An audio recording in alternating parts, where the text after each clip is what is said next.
Subdit 3 Kejahatan dan Kekerasan atau Jatandras di Treskrimum Polda Sumsel mengamankan 2 pelaku dan 1 orang penada hasil pencurian baterai sinyal tower provider di kawasan Talang Keramat, Kelurahan Talang Keramat, Banyuasin, Senin 18 Januari 2016.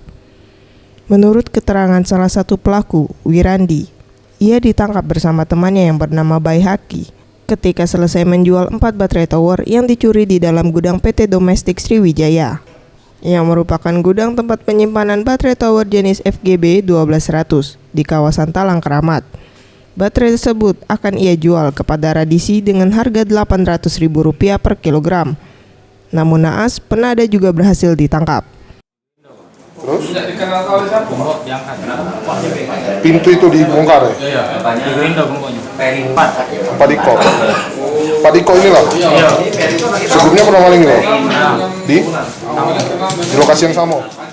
Sementara itu, Kasubdit 3 di Treskrimum Polda Sumsel, Kompol Irsan Sinu Haji mengatakan pihaknya telah berhasil mengamankan pelaku berkat laporan warga sekitar, dan pelaku dijerat pasal 363 tentang pencurian dengan ancaman hukuman penjara selama 5 tahun.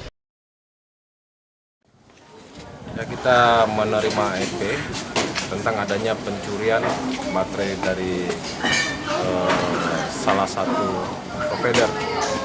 Selanjutnya kita kembangkan ya, sehingga dapat dilakukan penangkapan pada saat itu tanggal 14 Januari. Kita dapat melakukan penangkapan terhadap 3 orang, baik pelakunya maupun penadanya. Kan pasal 363, ancaman pidana penjara 7 tahun. Farel Dwi Satria, Safety One Rizky, Sriwijaya TV.